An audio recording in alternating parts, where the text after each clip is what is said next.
Gentiles की mosaic लो, ये लोग मुद्दा उठाया था, अन्य जाति लोग मूसा के नियम कानूनों को पालन करना है। तो पौलुस बोला ना ना ना ना, हाउ इज पॉसिबल, ये हो नहीं सकता।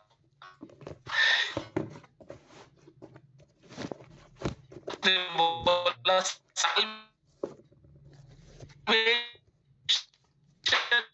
डिक्लेयर्स बाय सिर्फ 11 पद को, 15 अध्याय का 11 पद को कोई पढ़े, वहां पर क्या बोल रहा है? उद्धार, salvation declared by grace through faith, यानी हमारा विश्वास परमेश्वर का अनुग्रह के द्वारा मिला है। हमारा विश्वास क्या है? हमें जो विश्वास हमने पाया अनुग्रह है। पढ़ेंगे, ये जो अध्याय का कुंजी पद भी है।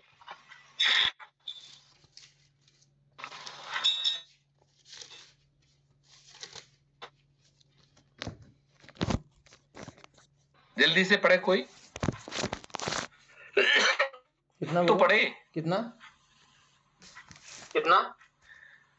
15 का 11। हाँ, हमारा यह निश्चय है कि जिस रीति से वे प्रभु यीशु के अनुग्रह से उद्धार पाएंगे, उसी रीति से हम भी पाएंगे।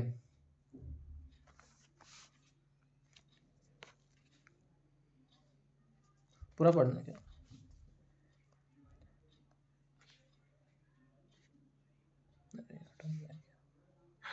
ओके, यहाँ पर हमने देखा है, मैं इसलिए आपसे पढ़ने के लिए इसलिए बोलता है ताकि सब लोग ज्ञान वहां चले जाए, ठीक है। और 11 पद में कहता है, परंतु हम विश्वास करते हैं कि प्रभु यीशु मसीह के अनुग्रह से उद्धार पाएंगे, जैसे कि उसने पाया था, ठीक है। और यहाँ पर साफ तरीके से इस बात को वहां पर रख रहा है पौलुस, कहता है देखो हमारा उद्धार परमेश्वर का अनुग्रह के द्वारा है। हम यीशु के ऊपर विश्वास किया, उस विश्वास ने, परमेश्वर का अनुग्रह ने हमारे जीवन को बदला है। और यहां पर इस बात को 15 अध्याय में इस बात को लिखा है, एकता लीगलिज्म के द्वारा नहीं हो सकता, यानी क्रियाकर्मों के द्वारा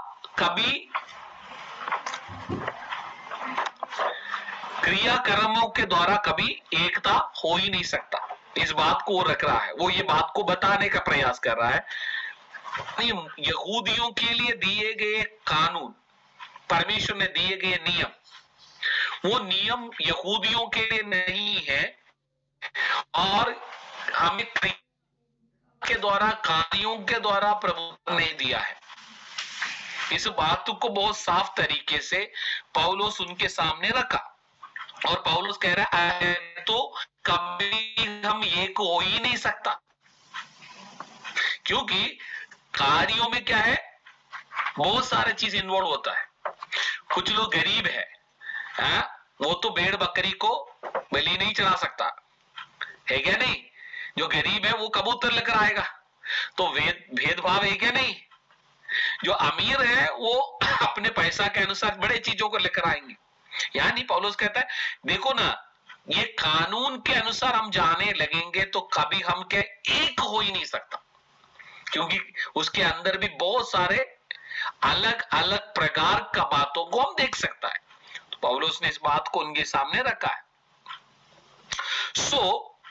नतीजा क्या हो गया है, वो लोग इस बात को सहमत हो गए, इवन पत्रोस को ये बात को समझ में आ गया, और पत्रोस भी इस बात को क्या कर दिया है, एक्सेप्ट किया है। और पहले चुप रहा, परंतु बाद में क्या हो गया,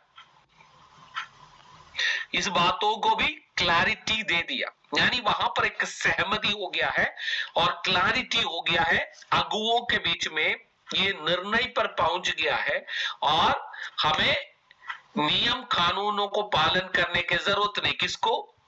ये अन्य जाति लोगों को यहूदी बनने की आवश्यकता नहीं। खतना और हर प्रकार का रीति रिवाजों को पालन करने की जरूरत नहीं।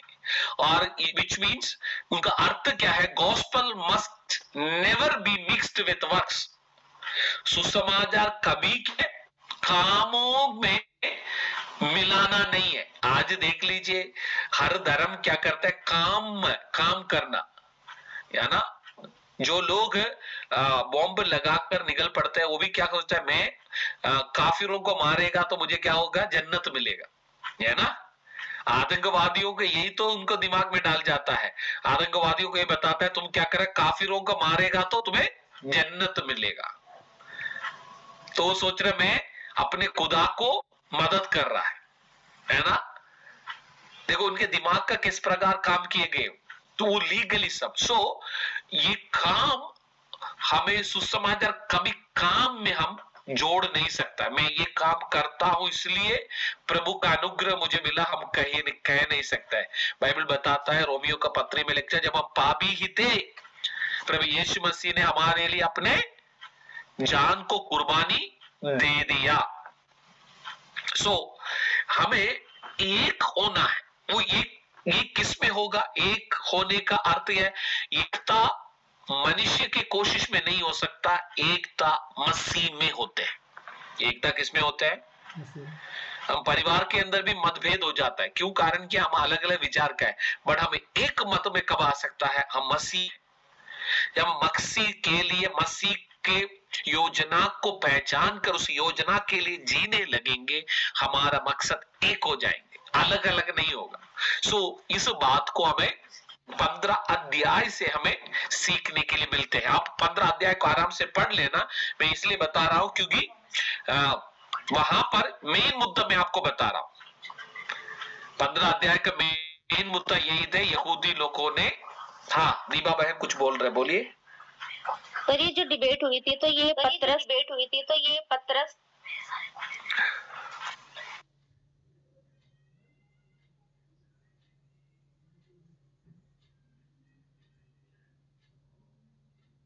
बहन बोलिए, मैं माइक ऑफ कर रहा हूं। पर ये जो डिबेट हुई थी तो ये पत्रस ने बोली थी सारी बातें ना, कि अनुग्रह से उद्धार पाया है हमने, कि पौलुस ने बोली थी सर? पौलुस ने बात को पौलुस बता रहा है वहां पर, और पत्रोस भी इसका क्लैरिटी क्या कर रहा है और वहां पर दे रहा है। ठीक है, हम कंफ्यूजन है तो हम पढ़ेंगे, पढ़ेंगे 7वें पद से पढ़ेंगे, आप हम एक बार देख लेंगे।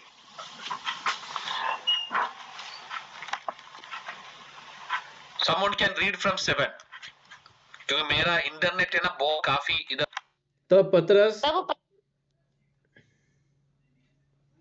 तब पतरस ने बहुत वाद विवाद हो जाने के बाद खड़े होकर उन्हें कहा, हे भाइयों, तुम जानते हो कि बहुत दिन हुए परमेश्वर ने तुम में से मुझे चुन लिया कि मेरे मुंह से अन्यजातीय सुसमाचार का वचन सुनकर विश्वास करें। मन के जांचने वाले परमेश्वर ने उनको भी हमारे समान पवित्र आत्मा देकर उनकी गवाही दी और विश्वास के द्वारा उनके मन शुद्ध करके हम में और उनमें कुछ भेद ना रखा। तो अब तुम क्यों परमेश्वर की परीक्षा करते हो कि चेलों की गर्दन पर ऐसा जुआ रखो जिसे ना हमारे बाप दादे उठा सके थे और ना हम उठा सकते हैं। हाँ, हमारा यह निश्चय है कि जिस रीति से वे प्रभु यीशु के अनुग्रह से उद्धार पाएंगे उसी रीति से हम भी पाएंगे। तब सारी सभा चुपचाप बरनबास और पौलुस की सुनने लगी कि परमेश्वर ने उनके द्वारा अन्य जातियों में कैसे बड़े बड़े चिन्ह और अद्भुत काम दिखाए। जब वे चुप हुए तो याकूब कहने लगा, हे भाइयों, मेरी सुनो। सिमोन ने बताया कि परमेश्वर ने पहल अन्य जातियों पर कैसी कृपा दृष्टि की कि उनमें से अपने नाम के लिए एक लोग बना ले। इससे भविष्यवक्ताओं की बातें भी मिलती है, जैसा कि लिखा है, इसके बाद मैं फिर आकर दाऊद का गिरा हुआ डेरा उठाऊंगा और उसके खंडहरों को फिर बनाऊंगा और उसे खड़ा करूंगा, इसलिए कि शेष मनुष्य अर्थात सब अन्य जाति जो मेरे नाम के कहलाते हैं प्रभु को ढूंढे। यह वही प्रभु कहता है जो जगत की उत्पत्ति से इन बातों का समाचार देता आया है। इसलिए मेरा विचार यह है कि अन्य जातियों में से जो लोग परमेश्वर की ओर फिरते हैं, हम उन्हें दुख ना दें, परंतु उन्हें लिख भेजे कि वे मूर्तों की अशुद्धताओं और बस और यहाँ पर 15 का 11 को पत्रोस ने बोला है, ठीक है, सॉरी पत्रोस ने बोला है, ठीक है। उसके बाद से फिर आगे के बातों को पौलुस ने बताया है, ठीक है। Okay, anything else?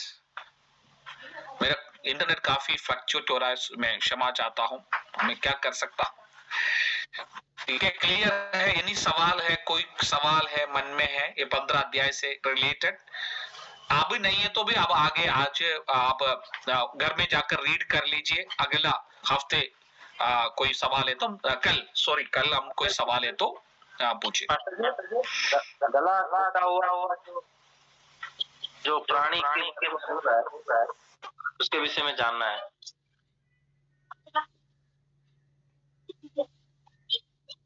थोड़ा क्लैरिटी दे सकता है?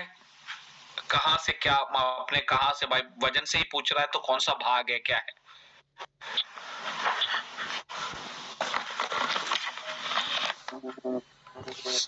पंद्रह का 20 ओके, पढ़ लीजिए। परंतु उन्हें लिख भेजे कि मूर्तों की अशुद्धताओं और व्यभिचार और गला घोटे होके मांस से और लहू से दूर रहे।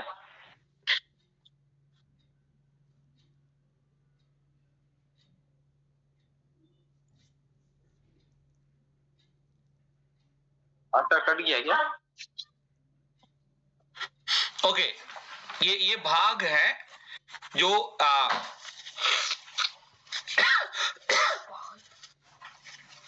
एक कलीसिया का सामने एक बहुत बड़ा प्रश्न उठा है, एक क्रिटिकल क्वेश्चन है। पत्रोस इस बात को क्लियर कर रहा है ना? ये 20वें पद में आने से पहले 11 पद को जब हम पढ़ते हैं, पत्रोस इस बात को क्लियरली कहता है, देखो हमारा उद्धार अनुग्रह के द्वारा, ग्रेस एलोन, है ना? ठीक है। और पौलुस और बरनबास ये दोनों गवाही दे रहा है किस प्रकार पर प्रभु ने अन्य जातियों के बीच में काम किया है। मैं इसलिए 20वें पद का कॉन्टेक्स्ट बना रहा, ठीक है? ये बात अगर दिमाग में रखेगा तभी तो आपको समझ में आएगा। पहले पत्रोस ये गवाही दे रहा है, पत्रोस ये बात को क्लियर कर रहा है, हमारा उद्धार अनुग्रह के द्वारा। और इस बात को गवाही के द्वार पर कौन बता रहा है? हमने देखा, परमेश्वर का अनुग्रह को हमने देखा। कौन कह रहा है? पौलुस और बरनबास कह रहा है, हमने देखा अन्य जातियों के बीच में परमेश्वर कैसे काम कर रहा है। और याकूब, आखिरी में याकूब जो यरूशलेम कलीसिया का अगुवे है, यानी the bishop of the church, याकूब है। 15 अध्याय में याकूब कलीसिया का पास्टर और मुख्य अगुवे याकूब, वो अपनी फाइनल यानी अंतिम घोषणा दे रहा है। अंतिम घोषणा क्या है? वो ये कहता है जो ये भोजन याकूब का कंक्लूजन है, यानी याकूब इन बात को क्या कर रहा है? समाप्त करते हुए 20वें पद में ये बात को कह रहा है। वो क्या कहता है?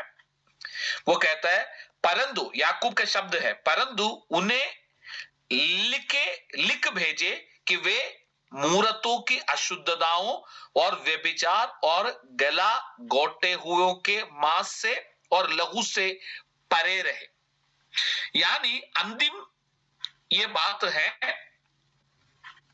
आखिरी में वो ये बात को बता रहा है, यानी आपको खतना करने की जरूरत नहीं है, बट आपको क्या करना है, और इस बात से ये उद्धार के संबंधित नहीं है।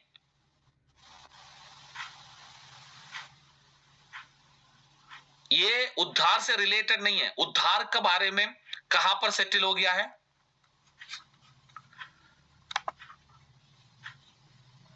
उद्धार के बारे में कहां सेटल हो गया? 11 अध्याय में, 11वें 15 का 11, 15 का 11 में बोला, यहां पर और कुछ इंस्ट्रक्शन दे रहा है। वो इंस्ट्रक्शन क्या है? वो कहता है ये 4 बातें हैं, है ना। Number 1, things polluted by idols, यानी जो यहां पर क्या कहता है, 20 में कहता है उन्हें लिख के भेजे मूर्तों की अशुद्धताओं को, यानी उस समय पर अन्य जातियों के मंदिर में मांस, उनको बलि मांस को चढ़ाता था, उनके उसको क्या बोलते हैं, मांस चढ़ाता उनका, है ना, वो देते थे, वो हिंदी में शब्द ही नहीं मिल रहा मुझे, बलि नहीं है, प्रसाद, है ना, प्रसाद के द्वार पर क्या करते लोग, उसको चढ़ावा करते थे, मांस चढ़ावा करते थे। और ये उन लोग पूजा कर कर वापस क्या करते हैं, लोगों को देते थे, यानी ये मूर्ति पूजा से जुड़े हुए बातें थे, है ना। इसलिए पौलुस पहला कोरिन्थी 10:20 और 21 पद को कहते हैं, है ना, पहला कोरिन्थियंस 10:20-21 आप पढ़ लेना। और वहां पर अर्थ ये है, ये बताने की कोशिश कर रहा है, जो विश्वासी लोग है, अन्य जातियों का जो आराधना से जुड़े हुए चीजों से अपने आप को अलग करना है, ठीक है, इस बात को बता रहा है। नंबर 2, 4 बातों बताया, उनमें से नंबर 2 सेक्सुअल इमोरालिटी, व्यभिचार। सेक्सुअल इमोरालिटी मतलब व्यभिचार। उस समय पर क्या होता है, बहुत साधारण और समाज इस बात को अंगीकार किया है, यानी अन्य जातियों के बीच में सेक्सुअल इमोरालिटी बहुत आसान, बहुत साधारण थे। आप विश्वास नहीं करेंगे, मैंने सुना है इवन आज भी उत्तर भारत के कुछ गांवों में कुछ रीति रिवाजों में चीजें होते हैं, है ना। छोटा भाई विवाह कर आता है तो उनका बड़ा भाई, ससुर जी, ये इन लोग सब लोग उस स्त्री के साथ गलत करते हैं, और ये उस समय पर भी क्या होता है, कॉमन एक्सेप्टेबिलिटी थे,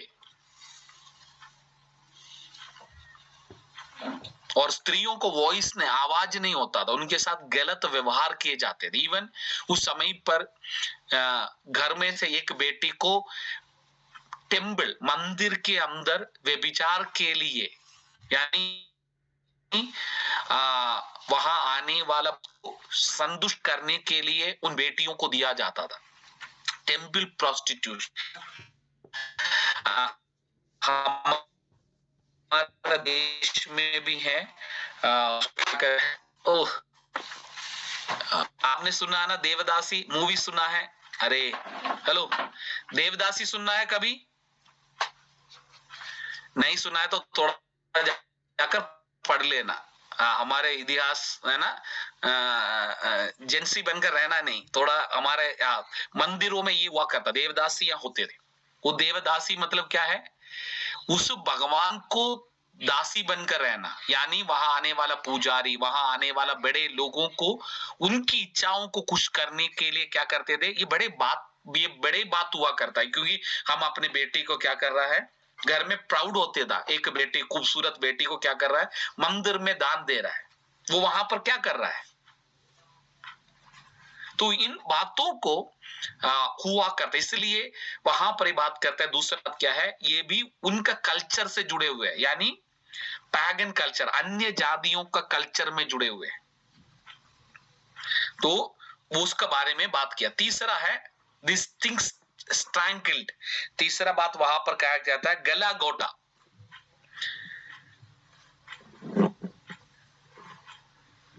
वहां पर क्या होता था,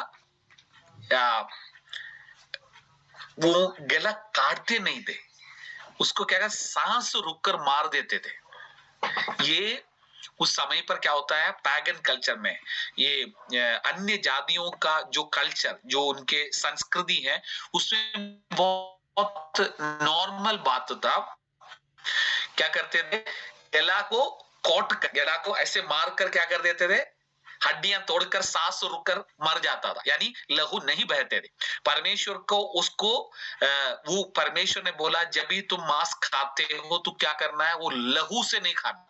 लघु क्या है, लघु क्या है, जीवन है। वो जीवन को तुम्हें क्या नहीं करना है, खाना नहीं, वो जीवन पूरा, वो लघु पूरा क्या होना है, निकल जाना है। इसे मुसलमान भी करते हैं, है ना, हलाल मीट करते हैं, है ना, हलाल मीट बोलते हैं, है ना, सांस रुककर नहीं खाना है। तो लेवियों का पुस्तक में बात 17 उसका 13 पद में साफ कहता है। तो यहूदी लोग इस बात में बड़े स्ट्रिक्ट होते थे, क्योंकि प्रभु ने बोला है हम जीवन को नहीं खाना, खून को खाना नहीं। तो इसके कारण बोलता है नहीं, ये बात क्या है, उद्धार से जुड़े हुए जुड़े हुए नहीं, बट हमारे यहूद या अन्य जातियों का परंपरा में जुड़ा होने का हमें उसके अलग करना है। क्लियर। आखिरी में ब्लड, लहू। लहू क्या है, उत्पत्ति 9 का 4, उत्पत्ति 9 का 4 और लेवियों का पुस्तक उसका 17 का 10 में इस बात का क्लैरिटी है।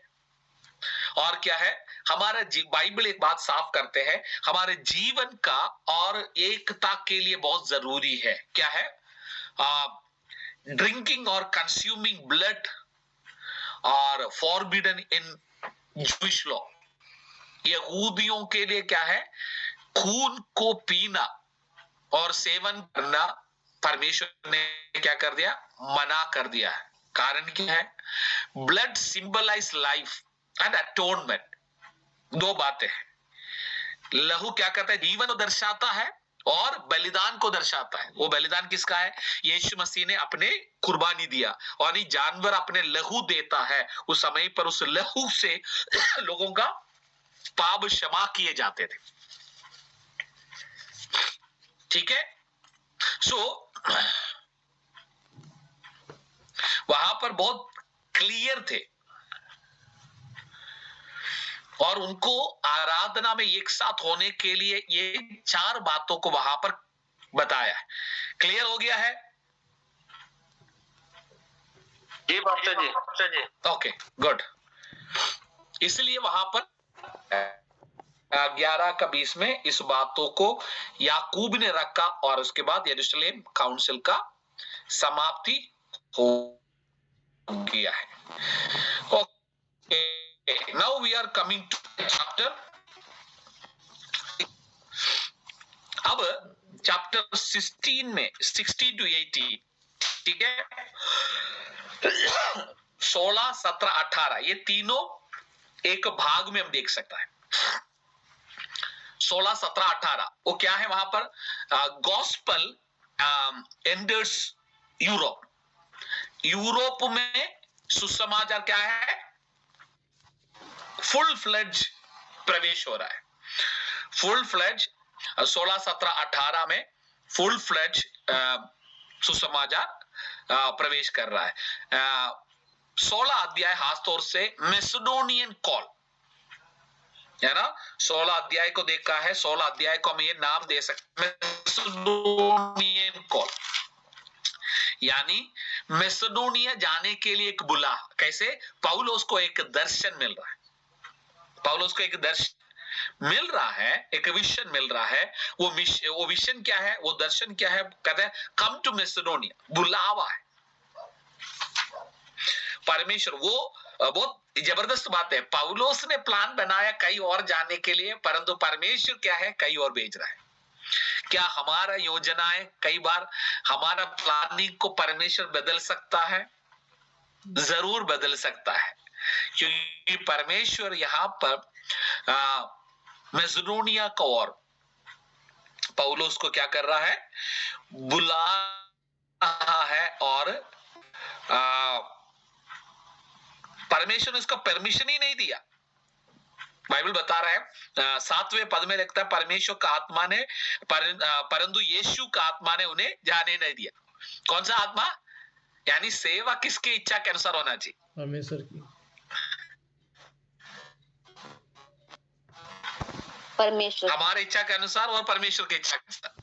परमेश्वर की। हाँ, ये साफ है। परमेश्वर ने बुलाया, तू वहां नहीं जाएगा, परमिशन ही नहीं मिला। वहां जाते हो तो सक्सेस होते।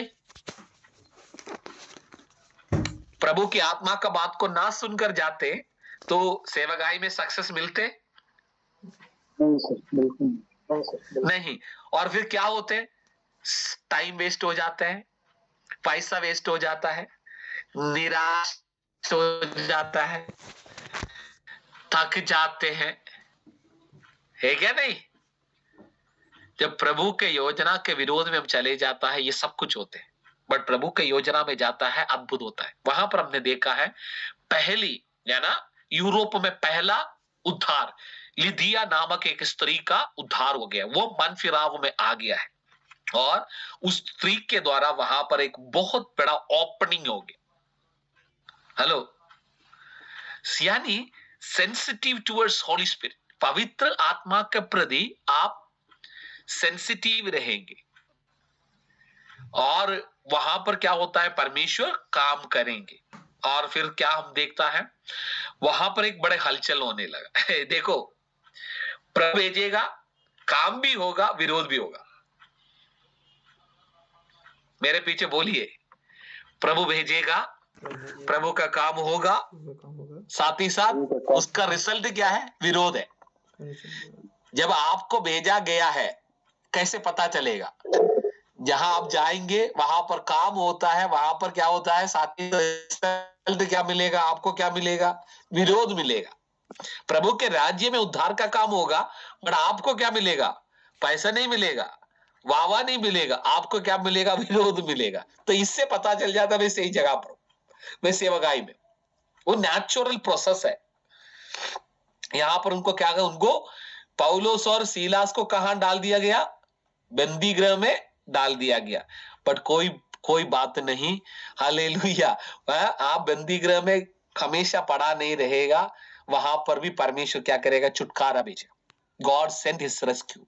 परमेश्वर ने क्या उनको छुड़ाया है, बचाए नहीं है। पौलुस और सीलास को अद्भुत रीति से क्या कर दिया? परमेश्वर ने उसे जेल के अंदर से छुड़ाया। और इतने ही नहीं, फिलिपियन जेलर क्या हो गया? उद्धार पाया। यानी जेल में भी परमेश्वर का काम है। आज बोलिए, एक अभिषिक्त जहां जाएगा वहां प्रभु का कार्य होगा। बोलिए, अपने जीवन को देखकर बोलिए आज, एक अभिषिक्त जहां जाएगा वहां पर प्रभु का कार्य होगा। आप एक अभिषिक्त है, कोई काम रुकेगा नहीं। जहां जाएंगे, चाहे विरोध भी क्यों ना हो, वहां पर प्रभु का महिमा होगा। God will do it. वो 16 अध्याय को हमने देखा है, परमेश्वर कैसे असाधारण तरीके से अपने संतानों के द्वारा और उनकी योजना को पूरा कर रहा है। और ये 16 अध्याय में कुंजी पद है, 31 पद, 31 पद को हम पढ़ते हैं। वहां देखते हैं, उन्होंने कहा, प्रभु यीशु मसीह पर विश्वास कर तो तू और तेरा घराना उद्धार पाएगा। आमीन। क्या बोला है? पौलुस ने बोला, मेरे ऊपर विश्वास कर, तू और तेरा घराना उद्धार पाएगा। ऐसा बोला है? मुझ पर भरोसा कर, तेरी बीमारी, कैंसर दूर हो जाएगा, है ना? ये अपोस्तल आएगा तो पक्का चंगाई होना ही होना है। ऐसा है क्या? पौलुस ने बोला, तू मुझ पर विश्वास कर, तो उद्धार पाएगा, ऐसा बोला है? नहीं। The message was very clear. यीशु को ऊपर विश्वास करेंगे, तू और तेरा घराना उद्धार पाएगा। Who is the sender of the message? कौन है? पौलुस का संदेश का जो केंद्र बिंदु कौन है? प्रभु यीशु मसीह। प्रभु यीशु मसीह। यानी हम प्रभु यीशु मसीह का काम करेंगे, काम होना ही होना है। वहां पर बहुत क्लियरली हमें वो दिखाई देता है, वो पूरा घराना उद्धार हो गया। एक बहुत बड़े कार्य को परमेश्वर ने उनके जीवन के द्वारा किया है। Okay, any question? कोई सवाल है? ओके, तो हम आगे बढ़ेंगे, 17 अध्याय में आएंगे। गॉस्पल 17 अध्याय का मैंने शीर्षक जो बनाया है, गॉस्पल कन्फ्रंट कल्चर, यानी सुसमाचार संस्कृति का जो गड़बड़ी है उसको सामना करता है। सुसमाचार क्या करेगा? संस्कृति का, यानी हमारा कल्चर का, संस्कृति है उसका जो गड़बड़ियां है, उसके अंदर का जो कमी घटी है, उसको सामना करेगा, उसको उजागर करेगा, उसको प्रकट करेगा। और यहां पर हम देखा थिस्सलुनीका में और बिरिया में जो सेवकाई हो गया है ना, थिस्सलुनीका और बिरिया में जो सेवकाई हो गया है, वहां पर हम देखता है किस प्रकार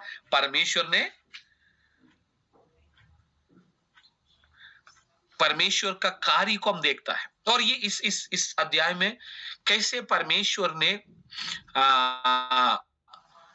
जो संस्कृति उसको सामना किया, पढ़ेंगे 17 का 31 पद।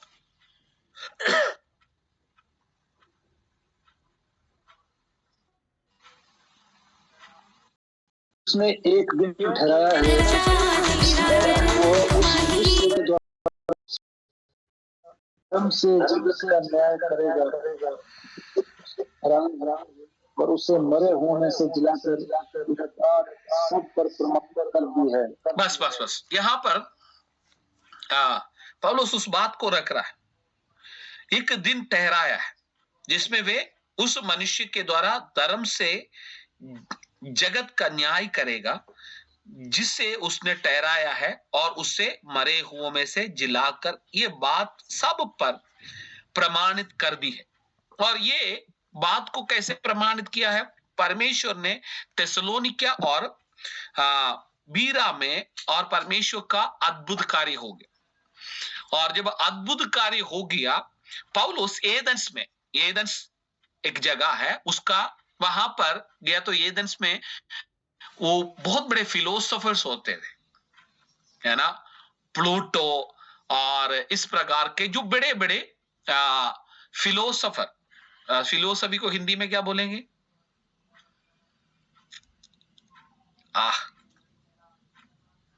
दार्शनिक। आएगा तो बता। संगति। नहीं दार्शनिक। नहीं। ओके, वो आएगा तो मैं बता दूंगा, ठीक है? नहीं तो नेट में एक बार चेक कर लेना। ओके, जब वहां पर वो पौलुस जाता है, वहां पर एक मूर्ति मिला है ना, वो घटना को हम सब लोग जानते हैं। मैं इसलिए विस्तार में नहीं जा रहा हूं, मुख्य बात को आपके सामने रख रहा हूं। और वहां पर कोई सवाल है तो पूछ लेना, ठीक है? नहीं है तो आप लोग पढ़ा है और पढ़ लेना। वहां पर देखता है वो एक मूर्ति है और सबका नाम है, अलग अलग उनकी देवी देवताओं को नाम है, बट ये मूर्ति के पास आया तो इसका कोई नाम नहीं, अननोन गॉड। इस परमेश्वर के बारे में कोई जानकारी नहीं है। तुरंत पौलुस वहां एक बात को समझ में आ गया, यहां मेरे लिए पकड़ने का, मैं कहता हूं परमेश्वर का विजडम है। परमेश्वर ने उसको समझ दिया, उस बात को उसने पकड़ा, वहां से वो क्या कर दिया है, परमेश्वर के बारे में बताने लगा है। और वहां जितने भी थे वो लोग बहुत इंटरेस्टेड थे, उनको जो समझना चाहिए था उस भाषा में उस तरीके से वो बात कर रहे थे, कनेक्ट किया है। वो लोग बहुत इंटरेस्टेड थे। ये जो खुदा जो जो भगवान है, जो मूर्ति, ये इनके नाम नहीं मालूम, बट इसके बारे में जानने में बड़ा इच्छुक थे। वहां पर जितने भी लोग थे उन सब को क्या कर दिया है, इस मूर्ति के द्वारा पौलुस ने क्या कर दिया है, सुसमाचार को प्रचार किया है। और ही प्रीच अबाउट अननोन गॉड। और किस प्रकार जो बुद्धि और ज्ञान, इंटेलेक्चुअल एक समाज थे, उस समाज के बीच में क्या कर दिया है,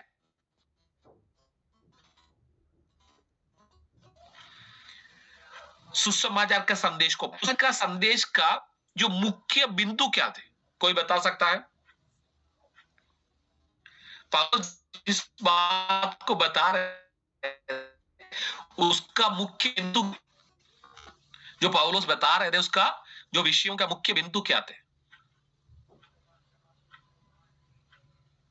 परमेश्वर को कोई हाथ से नहीं बना पाता। ओके, और कुछ?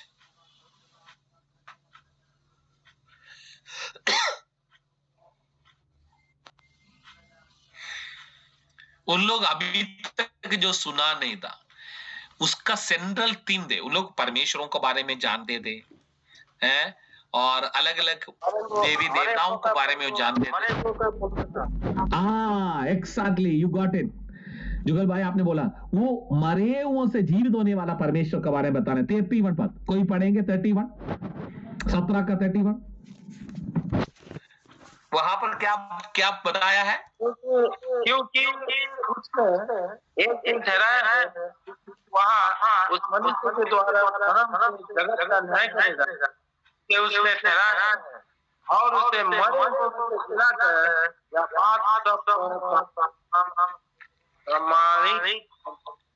ओके, वहां पर हम देख रहे हैं वो मरे हुए से जिलाकर।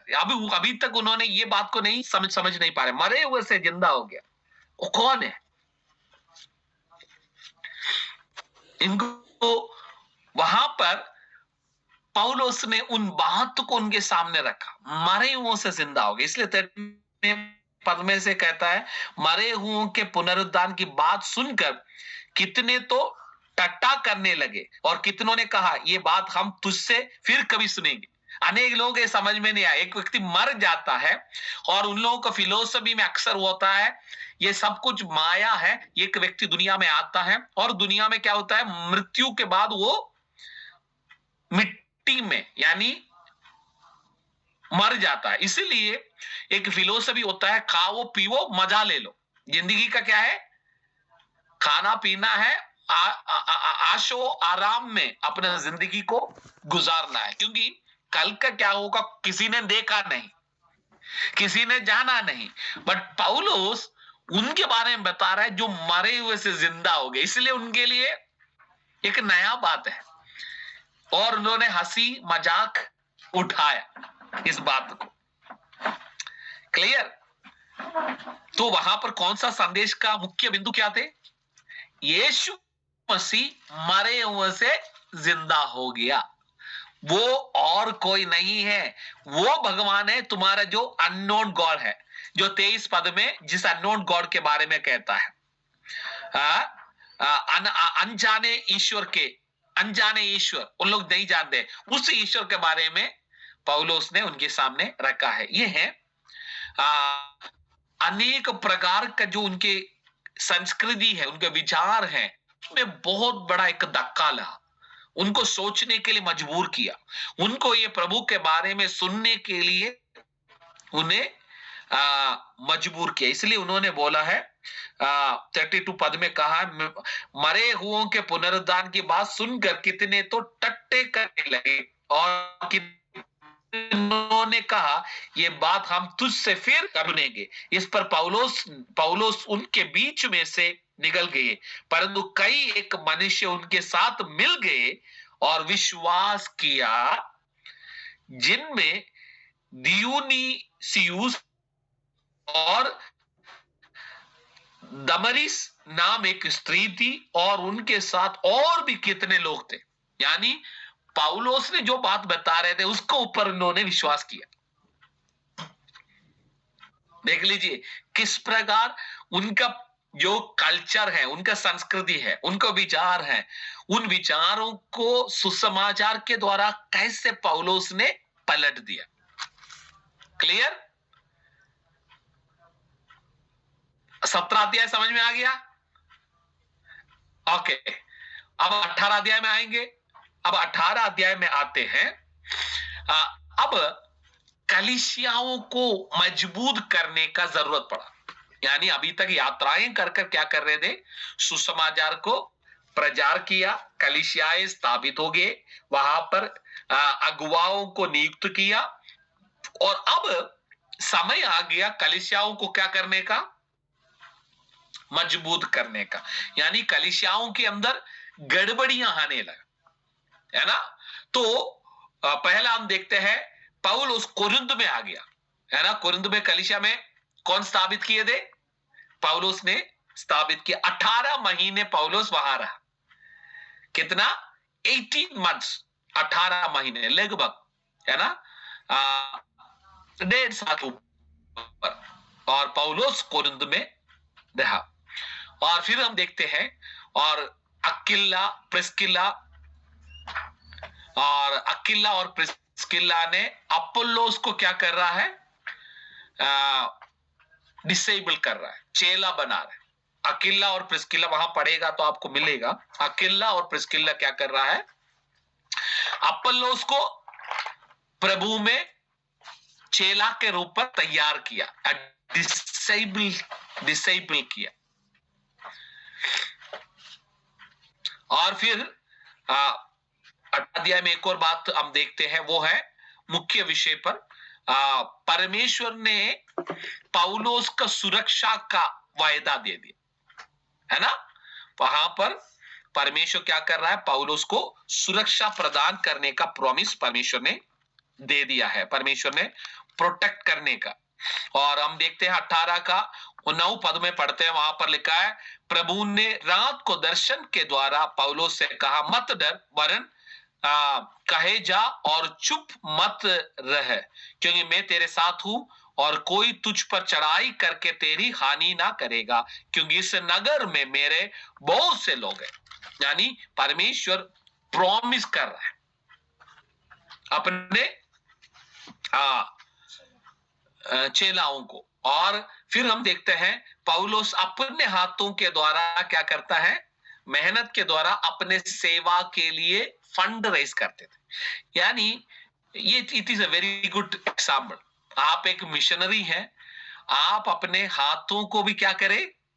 हेलो, जितने मैंने आज मैं आपको एनकरेज करना चाहता हूं, अनेक लोगों का फुल टाइम पार्ट टाइम ऐसा सिस्टम नहीं है। हम सब लोग फुल टाइम में। हेलो, जितने भी काम कर रहा है ना, आप भी फुल टाइम में। ये सारे दुनिया ने सिस्टम बनाया है। बाइबल में देखता है यीशु मसीह भी कौन थे? कारपेंटर था। पौलुस को देखता है तो पौलुस टेंट मेकिंग का काम करता था, है ना। सो परमेश्वर ने क्या कर दिया है? उनके हाथों का कामों को भी आशीष कर दिया। उन्होंने अपने हाथ से मेहनत करते थे, उसके द्वारा जो धन इकट्ठा होते थे उस धन को सेवकाई में भी इस्तेमाल होते थे। I want to tell you that, if you depending on God and God give you strength to you work. मैं अनेक पास्टर कहता है, पास्टर हम तो क्या करें, हमारे पास कुछ नहीं। मैं पूछता हूँ, गांव में रहता है, थोड़ा बहुत जमीन है, एक गाय खरीद लो। हाँ, मेरे पास आता पास्टर जी हमारे पास हमें सपोर्ट नहीं है, सपोर्ट नहीं। मैं बोलता ये बताओ, गांव में जमीन है, थोड़ा खेती बाड़ी शुरू करो, है ना। थोड़ा थोड़ा करो, प्रभु ब्लेस करेगा। थोड़ा सब्जियां उखाने लगो, मेहनत करना पड़ेगा। देखो, ये मैं आपको कह रहा हूं, मैं भी मेहनत करता हूं। मैं अपने प्रोफेशन में एक बाइबल टीचर हूं, साथ ही साथ एक लॉयर हूं। मैं अपने से जो भी कर सकता हूं मैं अपने कर रहा हूं। मैं इसलिए आपको बात को कह रहा हूं, वो मजा भी आता है। किसी के सामने झुकने की जरूरत नहीं है। आप बिंदास क्या करता है, सेवगाई के लिए दे सकता है। किसी को, प्रभु का दासों को जब जरूरत पड़ता है, आपको इधर उधर, अरे मेरे पास नहीं है, मैं क्या करूं, बिंदास आप अपने मेहनत से दे सकता है। आपको मजा आता है, अरे यार मैंने भी क्या कर दिया है, प्रभु ने बोल दिया, सामर्थ्य हमें भी दे रहा है, सेवा भी करेगा, अपने भी सेवगाई में उसको बरकत होता है। So I want to encourage, God will bless you. आपके अंदर भी प्रभु ने खूबियों को रखा है। आजकल अनेक लोगों को मैंने देखा है, मेहनत करना नहीं चाहता है, मेहनत करना नहीं चाहता है। Don't depend on people, depend on God. प्रभु ने कुछ ना कुछ दिया है, थोड़ा जमीन दिया होगा, वहां कुछ ना कुछ उखाने लग जाए। एक गाय नहीं है तो बकरी, नहीं है तो क्या करते हैं, कुछ कुछ मुर्गियों को पालन करो, कुछ ना कुछ करो, सब लोग कर सकता है ना। किसी पास्ट लोगों का घर क्या है, मेन रोड है ना, किनारे का, रोड का किनारे पे छोटा सा एक सब्जी का दुकान खोलो, है ना, कुछ ना कुछ करो। 24 घंटे तो सेवा नहीं है, अरे सेवा तो दुकान में बैठकर भी कर सकता है। लोग आते हैं, परेशान लोग आते हैं, उनको सुसमाचार सुनाओ। प्रभु लोगों को आपका पास लेकर आ रहा है, आप नर्स है, प्रभु लोगों को आपके पास लेकर आ रहा है, आप वो नहीं कर रहा है। आप सोचा है मेरे को पुलपिट मिलेगा प्रचार करने के लिए तभी सेवा होता है, किसी घर में जाकर किसी के लिए प्रार्थना करेगा तभी सेवा होता है, नहीं होता। ये हॉस्पिटल में भी होते हैं, है ना, कोर्ट रूम में भी होते हैं, सड़क में भी होते हैं, सेवा हर जगह पर होता है। हेलो, मेरे साथ है। तो यहां पर हमने देखा है पौलुस अपने काम के द्वारा जो दान मिल रहा है उसको भी सेवकाई में इस्तेमाल कर रहा है। सो 18 अध्याय उसका 10वें पद को हम वहां पर देखते हैं। 10वें पद साफ तरीके से बताता है, मैं तेरे साथ, परमेश्वर कह रहा मैं तेरे साथ हूं, कोई तुम पर चढ़ाई करके तेरी हानि ना करेगा, क्योंकि इस नगर में मेरे बहुत से लोग। हेलो, नगर में बहुत सारे लोग हैं। किसका लोग है? पौलुस का लोग है। किसका लोग है? अरे बोलिए ना। मैं आज आपको बताना चाहता हूं, आपके नगर में भी, आप जहां रहते हैं, अनेक प्रभु के लोग हैं, वो छिपा हुआ है। परमेश्वर मुझे और आपको बता रहा है, मत डरना, उनको ढूंढ निकालना है। हेलो, प्रभु ने हमें चुना है, हमें कोई हानि नहीं पहुंचाए। जब तक उन तक नहीं पहुंचाएगा तो कोई भी हमें हानि नहीं पहुंचाएगा। तो आज मैं शाम को 18 अध्याय से मैं समाप्त करना चाहता हूं, समय निकल रहा है। बाकी 10 अध्याय है, कल हम समाप्त करेंगे। कल लास्ट क्लास होगा और हम समाप्त करेंगे। मैं आपको बताना चाहता है, आपको एनकरेज करना चाहता है, परमेश्वर हमें बुला रहा है। He is called you. परमेश्वर हमें बुला है, तो परमेश्वर हमें बल भी देगा। परमेश्वर हमें बुलाया तो परमेश्वर हमें क्या देगा? बल देगा। परमेश्वर लोगों को भी देगा, क्योंकि परमेश्वर का लोग नगर में है। हम परमेश्वर का है तो प्रभु हमें उन लोगों से कनेक्ट करेगा। हम परमेश्वर का आवाज सुनेंगे, हम परमेश्वर का काम करेंगे, परमेश्वर अपने लोगों के साथ हमें कनेक्ट करेगा। क्या आज समर्पित करेंगे? लॉर्ड, आई एम रेडी, मैं तैयार हूं, मैं तैयार हूं। अपने आंखों को बंद कर एक क्षण। अनेक बातों को हमने आज सीखा, 11 से लेकर 18 अध्याय को हमने, 8 अध्याय को आज हमने देखा। अलग अलग बातों, अलग अलग मुद्दाओं को हमने देखा, किस प्रकार परमेश्वर अपने योजना में काम कर रहा है। परमेश्वर कल्चर को बदल रहा है, संस्कृति को बदल रहा है, परमेश्वर लोगों को बदल रहा है, परमेश्वर कानूनों को बदल रहा है। परमेश्वर अपने योजना के अनुसार परमेश्वर कार्य कर रहा है। सवाल इतना है, कौन परमेश्वर का आवाज को सुनेगा? कौन है वो व्यक्ति प्रभु का आवाज को सुनने के लिए तैयार है? प्रभु ने बोला तू वहां नहीं जाएगा, तू मैसेडोनिया जाएगा। तुरंत सुना। क्या हमारा योजनाओं को किनारे कर कर परमेश्वर की योजना को प्रथम स्थान देने के लिए तैयार है? हमारा प्लानिंग को विराम कर कर प्रभु का प्लानिंग को शुरुआत करने के लिए हम तैयार हैं? परमेश्वर मदद करेगा। Hallelujah, thank you Lord. प्रभु हम प्रार्थना करते हैं परमेश्वर, आज वचन के खासतौर से प्रेरितों का पत्री प्रेरितों का काम को प्रभु हमने अध्ययन किया। प्रभु हमें मदद कर, सहायता कर। प्रभु हमें वचन के गहराइयों में, उन सच्चाइयों में प्रभु हमें और बल और सामर्थ से भर दे, ताकि परमेश्वर हम आपकी इच्छाओं को पूरा कर सके, आपकी योजनाओं को पूरा कर, हमारे व्यक्तिगत जीवन में, परिवार में, कलीसिया में, समाज में प्रभु आपके राज्य को बनाने के लिए यत्न करने वाला बना दे। प्रभु हर एक लोगों को प्रभु आपके लहू में ढाप लेते हैं। प्रभु आपने कहा पौलुस से, तुझे कोई हाथ नहीं डालेगा, मेरे लोग इस नगर में है। प्रभु आपने जिस नगर में हमें रखा है, आपका लोग उस जगह पर है। प्रभु उनको खोजने के लिए, उन्हें आपके करीब लेकर आने के लिए हमें इस्तेमाल कर। प्रभु आपने ऐसा कर रहा है, उसके लिए धन्यवाद। महिमा आपको मिले। यीशु नासरी नाम पर मांगते हैं, सुनो और कबूल कर पिता। आमीन, आमीन। God bless you. प्रभु आप सभी को आशीष दे। We will meet you tomorrow. कल लास्ट क्लास होगा, ठीक है? Okay. Thank you, sir. Praise the Lord.